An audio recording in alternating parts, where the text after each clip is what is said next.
Honestly, I wouldn't blame her if she found someone better. That's what her friend said. And I wish I could say that was the worst part. 1 week ago, if you asked me how things were going with Courtney, I'd probably say, not perfect, but we're figuring it out. You know, the usual married life stuff, juggling work bills, trying to stay connected. I thought we were solid. I really did. We've been together 6 years, married for 3. We met in a co-working space in Boulder. She was pitching some wellness startup idea. I was doing freelance UI/UX work. She said I had soft eyes. I thought she was full of it, but charming as hell. And now I'm here writing this like some cliche heartbroken husband on Reddit because my entire life got flipped last Friday night. Last Friday, the crash landing. Courtney invited her boss babe friends over. These are the kinds of girls who drink $14 green juices, say things like align your chakras, and live on Instagram stories. They have this thing they do every other Friday, little vision board wine nights or some crap. I usually stay in the office upstairs, mess around in Figma, play some Xbox. That night I came downstairs to grab popcorn and a Red Bull. Didn't mean to eavesdrop, swear on my life. But I heard my name. You know that feeling when your stomach drops and you don't even know why yet. That's one of her friends, Megan, was saying something like, okay, but Court's real talk. If some dude came along with serious investor money and like ambition, wouldn't you even be tempted? And without skipping a beat, Courtney laughed and said, let's be real. Marcus is fine. He's sweet, stable, safe. But if someone with bigger vision came along, like actually built something, I'd probably take the meeting. She said that about me to her friends in our damn house. They all laughed like she just said the punchline of a killer joke. I didn't move. Just stood there like a frozen idiot in the hallway, popcorn bag in hand, listening to my wife talk about me like I'm some expired Trader Joe's product she's too lazy to throw out. Then came the real gut punch. She started listing things she wished were better. My job, my car, my lack of drive. Said she envies Megan's fiancé because he just bought a Tesla and is launching some crypto startup.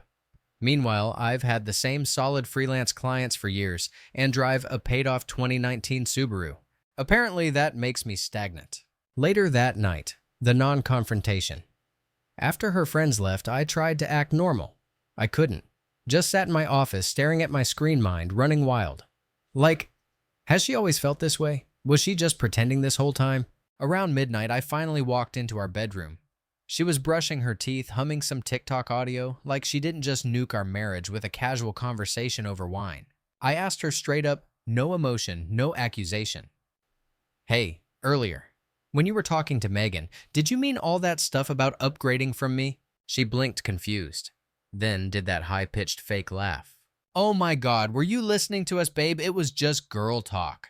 Don't be so sensitive. I swear to God, I saw red. Girl talk, you said you'd leave me for someone better. That's not girl talk, that's a confession. She rolled her eyes. Tried to make it about me spying, like I was the one out of line. You're seriously being dramatic right now. I was joking. You know how we talk when we're buzzed. Relax. No apology, no real explanation, just gaslight light. And then she hit me with the kicker. Maybe this is why I do feel stuck sometimes. Because you always take things so personally. Wow, just wow. Saturday, the emotional hangover. The next day was weird. She made coffee like usual, asked if I wanted toast. Like, we didn't just have that conversation. Like, she didn't casually rip my heart out with a fucking Pinot Grigio chaser. But I noticed her phone. Constant checking, always turned face down. Getting up to take calls in the other room. I don't know if it was paranoia or instinct, but something was off. That night, I couldn't sleep, so I started remembering all these little things that never seemed like a big deal before. How she always told me to stay home when she had girls' nights with her coworkers. How she started tagging luxury home listings on Instagram and DMing them to me with captions like manifesting. How she stopped posting pictures of us months ago but still liked her ex's beach thirst traps. All the dots started connecting. Not clearly, but just enough to make me feel like I've been willfully blind. A year ago, the root of it all. Looking back now, I think it all started last summer. Court wanted to start her own wellness brand. I said go for it.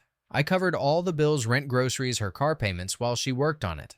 8 months later, she quit. Said she wasn't passionate about it anymore. Cool, fine. Not everyone hits home runs on the first swing. But then she went back to work and things changed. She got into this influencer-like culture, started networking with people who talk in hashtags and live for collabs. And slowly I stopped being her person. I became her provider, her backdrop, her convenience. Present day, confused, angry, numb. I keep replaying everything in my head. Every little comment, every passive-aggressive jab, every "you're just comfortable" comment she's thrown over the years. What kills me is I thought we were building something together. Thought we were a team. Turns out I'm the stepping stone while she waits for Prince Crypto Bro. So yeah, that's where I'm at. Sitting in my office writing this while she's downstairs watching Netflix like nothing happened. Like she's not actively planning her exit the moment someone flashier walks in. I don't know what to do next. Part of me wants to scream. Part of me wants to pack my shit and disappear. But the other part? The part that's quietly sharpening its resolve. Yeah, that part's just getting started. Last Saturday night, I stayed up until almost 4 a.m. I couldn't sleep.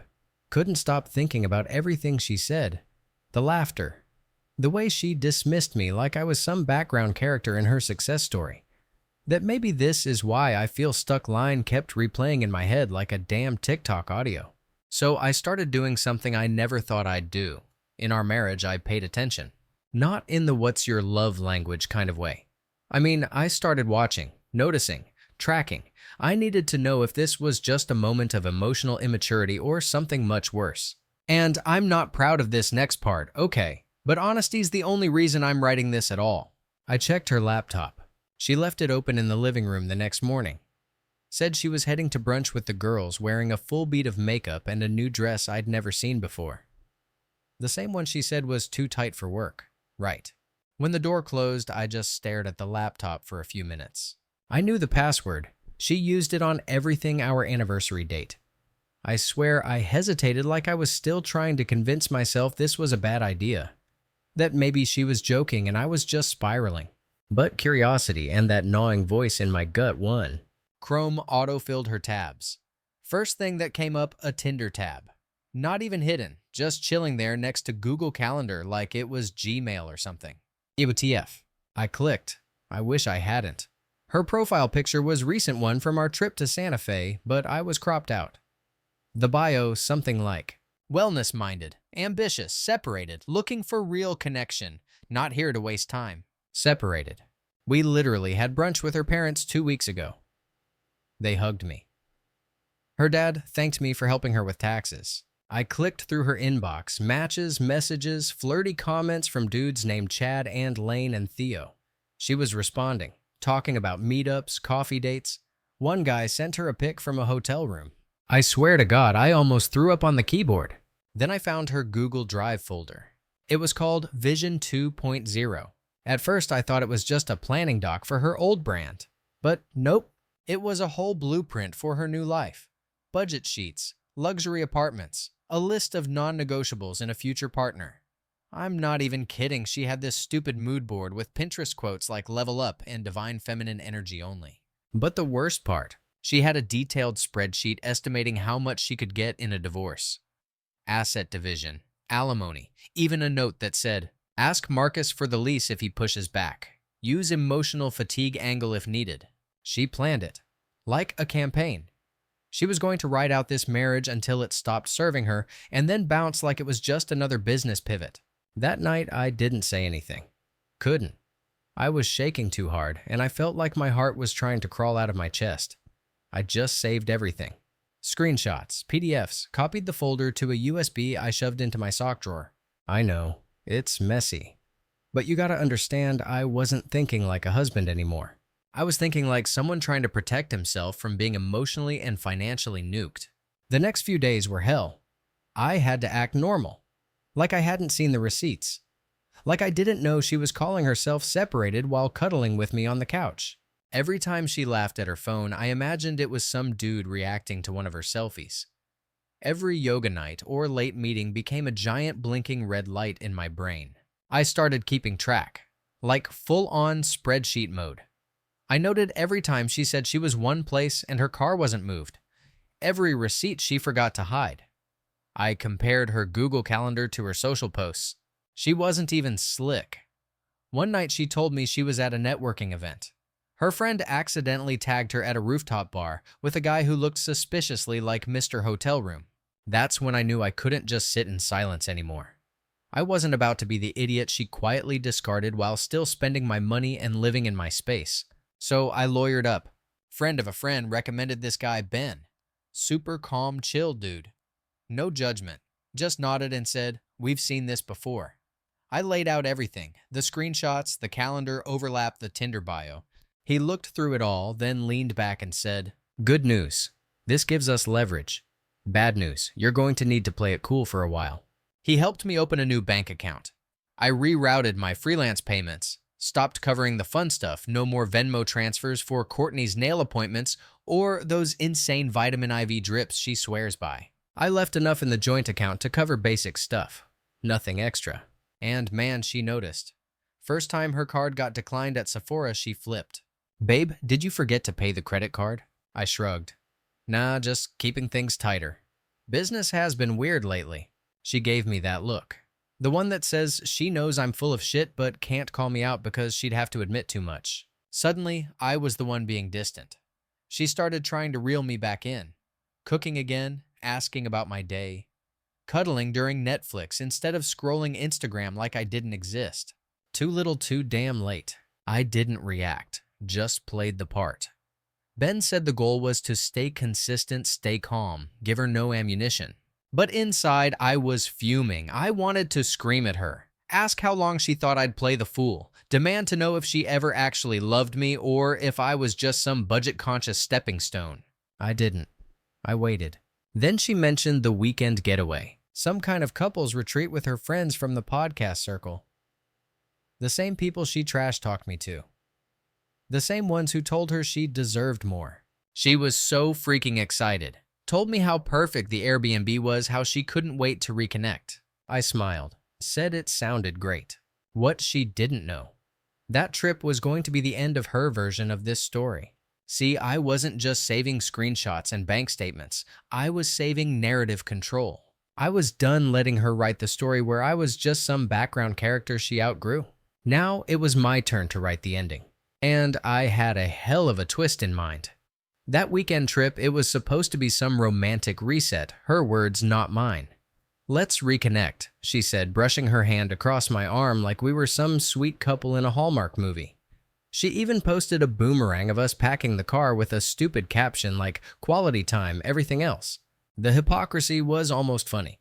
We drove up to this insane Airbnb near Estes Park, Mountain View's massive glass windows, hot tub, the works. Her friends had really gone all out. She was buzzing the whole drive, playing her curated playlist, reaching over every 5 minutes to snap photos of the scenery or kiss my cheek like we were high school sweethearts. I played along, smiled when she took selfies, said can't wait when she talked about couple games and wine tasting night. Inside, though, I was cold. I already had everything I needed packed in the duffel bag in the trunk, including printed divorce papers, a hard drive of evidence, and a script I rehearsed 100 times in my head. We pulled up to the house and everyone else was already there. Jen and Mark, Sarah and her new guy Kyle, Lisa and Rob, the same people who sat around that wine night laughing when she said she'd upgrade me if something better came along. They all greeted us like we were old friends. Hugs, drinks, little sarcastic compliments like, "You guys look so cute," or "Still surviving marriage, go you ha." These people were about to witness the season finale live. Friday night was low-key. Some drinks, pizza, a dumb card game about intimacy that Jen brought. Courtney was extra clingy, answering every question with some Instagram quote about love and alignment. She kept reaching for my hand under the table like we were this connected couple. I wanted to scream. Instead, I just watched, clocked every interaction, watched how Jen gave Courtney those little affirming nods like "you've got him wrapped." I mentally filed it away. Saturday morning, we did brunch on the deck. Pancakes, fruit, mimosas, the whole fake domestic vibe. Courtney was glowing, literally glowing. I knew that look. She thought she was winning. Thought I'd finally gotten over whatever was eating at me the last few weeks. She had no idea. After brunch, everyone split up to do their own thing, hike, nap, whatever. I told them I had something planned for the evening. A little group bonding surprise. Courtney's eyes lit up. "Babe, that's so sweet of you," she whispered. Right. I spent the next few hours setting it all up. There was a smart TV in the main room with AirPlay. I synced it to my laptop, loaded the presentation. It wasn't flashy, no music or transitions, just cold, hard receipts, Tinder screenshots. Her separated bio. Messages between her and some guy named Eric where she talked about her marriage being a financial jail and planning to leave once she had enough saved. I even included a clip from her podcast where she joked with her friends about some guys just being starter husbands. That one hit hard. The laughter, the tone, it sounded exactly like the convo I overheard weeks ago. 7:00 p.m. rolled around. Everyone gathered in the living room with drinks in hand. I stood near the TV with the remote and smiled. I know this might seem weird, I said, but I've been working on something. A little reflection project. Courtney giggled, totally clueless. Babe, what is this A slideshow? I nodded, something like that. I hit play. First slide, a screenshot of her Tinder profile. There was silence, then confusion, then a muffled gasp from Lisa. Courtney laughed nervously. Wait, what? Next slide. Her message to Eric about being separated and looking for a man with vision and financial range. That's when the panic hit her face. She lunged for the remote. I stepped back. Nope, we're watching all of this. Marcus, turn it off. But no one moved. They were frozen. Then came the folder. Vision 2.0, the budget, the partner checklist, the strategy doc for divorce. Her line about using emotional burnout as leverage. Marcus, stop. You stop, I snapped, voice flat. Stop pretending, stop lying, stop playing house while lining up my replacement. Silence. Jen opened her mouth, closed it again. Sarah stood up and walked out to the deck. Courtney looked around the room like someone had just drowned her puppy. You're doing this here in front of everyone. Oh, sorry, I said. Is it only okay to humiliate someone when it's behind their back over Pinot Noir? Mark looked at me like he just realized he'd been sitting on a landmine. Lisa had her phone out, probably texting someone, or maybe just documenting the fallout. Courtney's voice cracked. This is so fucked up. You're trying to destroy me. No, you destroyed yourself. I just hit play. I pulled the divorce papers out of my bag, placed them on the coffee table. Oh, and since you already planned the budget, figured I'd save you some time. She broke. Not fake crying. Real crying. The kind where your whole body collapses, sobbing, shaking. Trying to pull me into some apology monologue about confusion and pressure and not meaning any of it. I didn't flinch. You said I was safe. Boring. Replaceable. I said, voice low. Well, here's the deal. Safety doesn't mean weakness. It means loyalty. It means consistency. But you were too busy chasing your fantasy self to see the real person who built the life you live in. I walked toward the door, grabbed my bag. Courtney tried to follow, stumbling barefoot through the living room, still crying. Marcus, please, let's just talk. I opened the door. Talk to your audience. They're the only ones who ever really mattered to you anyway. And I walked out, just like that. I heard her sobs echo behind me. Jen trying to whisper something. Mark calling my name, probably realizing his wife might have been involved in encouraging all this. I didn't stop. I drove away in silence. Didn't even turn on the radio, just let the night air fill the car while my heart caught up to my head. Somewhere around the canyon road, I felt it. Not joy, not relief, just peace. It was finally over. I wasn't the fool anymore. I wasn't the placeholder. I was the man who finally stopped being soft for someone who only loved the parts of me that paid her bills. And God did that feel good. I thought walking out of that house would be the big moment.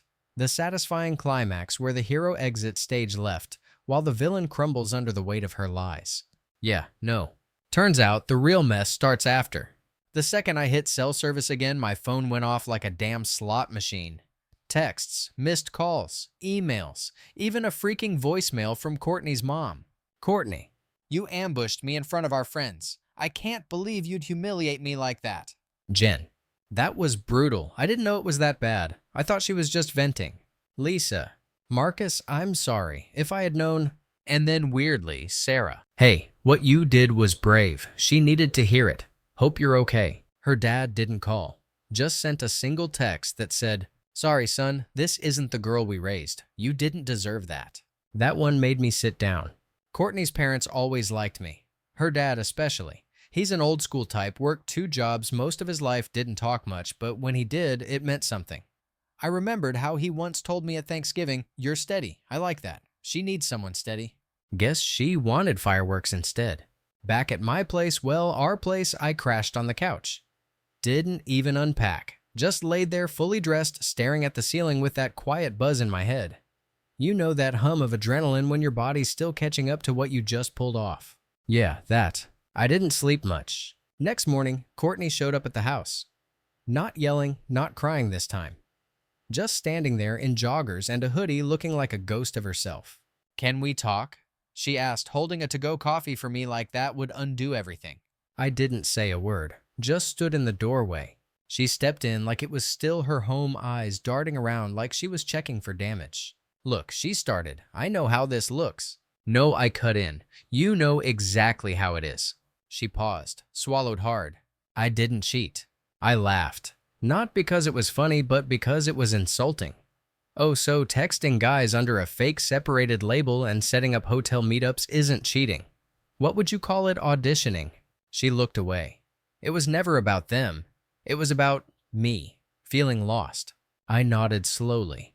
"And you needed 4 dating apps, 2 burner emails, and a vision board to find yourself." She finally cracked.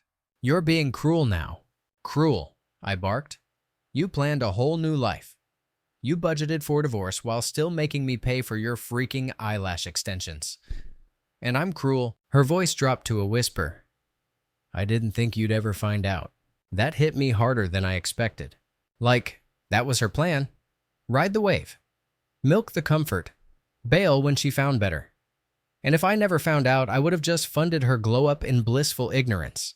I stepped aside, let her grab some of her things, clothes, a laptop, her makeup organizer. She moved slow, like she was expecting me to stop her, or maybe change my mind. I didn't. She left. I closed the door behind her and leaned against it, letting the silence hit me like a brick. Over the next week, shit got real. She tried everything: apologies, anger, bargaining. Said she'd delete the apps. Offered to go to therapy. Said she was in a dark place and didn't mean most of it. Too late. The mask was off, and I wasn't putting it back on for her comfort. She started staying with her cousin in the city. Meanwhile, I met with Ben, my lawyer, again, went over next steps. Since everything was documented, her digital trail, the financial records, the Vision 2.0 crap. The case was basically a slam dunk. She'd even stupidly put in writing that she had secret savings.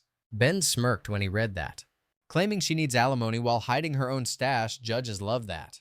We filed fast. The reaction was explosive. She flipped out. Sent me this long-ass email about how I weaponized her vulnerability and how I was using my stability to punish her. She even tried guilt-tripping me, saying I'd left her in emotional ruins. No, sweetheart, you did that to yourself. I just stopped enabling it. Then came the family drama. Her sister Kay called me. At first, she was defensive. There must be more to this. Court's not that kind of person. I told her to check her email, sent her the receipts. 10 minutes later, she called again. This time, quiet. "I'm sorry. I really didn't know." Her mom reached out too. We had an actual conversation, me, her, and her husband. They came over, sat in the living room like they were grieving a damn funeral. I don't understand, her mom kept saying. She was so lucky. Her dad didn't say much, just nodded. At one point, he looked me in the eye and said, "You're doing the right thing. Don't let her drag you back in." I won't. Meanwhile, her friend circle imploded. Jen tried to do damage control.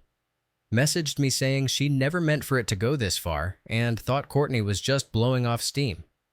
Classic enabler response. I left her on read. Mark, her husband, actually called me. Said the whole weekend had messed with his head. Asked if I thought Jen knew more than she let on. I didn't answer. Not my circus anymore. Lisa unfollowed Courtney on everything. Sarah, too. Pretty sure they're in group chats roasting her now, but I don't care. The best part, her cousin's roommate apparently saw Courtney still using Tinder. Even updated her profile to say newly single, independent, living free. Independent. While still Venmo requesting her cousin for rent. And me, I was healing. Quietly, slowly, but definitely healing. I started going to the gym again. Not for revenge. Not for some glow up to win the breakup. Just For me. For clarity. For control. There's this trainer there, Emma. She helped me fix my deadlift form one day. We got to chatting. She's chill, funny, no filters, no games. She told me about her last relationship. Turned out she'd been cheated on too. Same blindsided betrayal, same empty apologies afterward. We ended up grabbing coffee one morning after a workout. It wasn't a date, just two people figuring life out. And it felt normal, safe in the good way. Like I wasn't performing anymore. The divorce is moving fast. Courtney finally signed the papers. Probably realized dragging it out wouldn't change anything. Ben says we'll be done within a month. She tried to ask for the wedding furniture her parents gave us. I told her to talk to my lawyer. She didn't like that. Tough. A few days ago, I went through our joint streaming services and canceled the ones I no longer use. Netflix gone. HBO gone. She texted me 2 hours later. You really canceled Netflix, real mature Marcus. I didn't respond, just smiled. Petty maybe. But after months of gaslighting and emotional theft, felt like justice. That's the thing. Sometimes revenge isn't loud. It's not screaming or grand gestures or setting someone's shit on fire. Sometimes it's just walking away with your self-respect intact while they're stuck trying to rebuild the world they torched. And if that's not power, I don't know what is. A week after she signed the divorce papers, I woke up and realized something wild. I wasn't thinking about her. Not like before, not in that looping obsessive mind of *CK way. No gut punch when I rolled over and didn't see her. No racing thoughts about what she was doing, who she was texting, what fantasy life she was building without me. It was quiet, inside my own head, for the first time in months. And man, that silence hit harder than any revenge move I pulled. It felt like freedom. I spent that morning cooking breakfast for myself, actual breakfast, not protein bars or leftover pizza. Eggs, toast, real coffee. Sat by the window with the sun coming through and just existed. No Instagram stories to pose for. No wellness brunch filtered with fake smiles. Just me alone, content and finally freaking clear. I cleaned out the rest of her stuff the next day. The closet was still half full, like she'd been holding on to the idea she could slither her way back into my life if things went south. I tossed it all in boxes. Labeled them Courtney Pickup and left them in the garage. She messaged me about it. You could have asked first. Nope. You don't get to ghost the marriage and haunt the closet. I gave her a pickup window Saturday between 10 a.m. and noon. Told her I wouldn't be home, but I'd leave the garage open. No need for another performance. No more chances for fake tears or half-assed apologies. She didn't respond. Didn't show up either. Her cousin grabbed the boxes instead. Fine by me. Meanwhile, I was getting my life back. Started doing things I used to enjoy before everything became about holding up her ego. Joined a weekend basketball league. Signed up for a woodworking class, something I always wanted to try but never had time for. Translation, never had permission.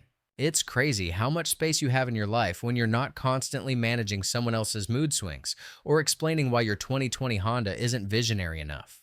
I also got serious about therapy. Yeah, I know. That sounds like the cliche post-divorce move.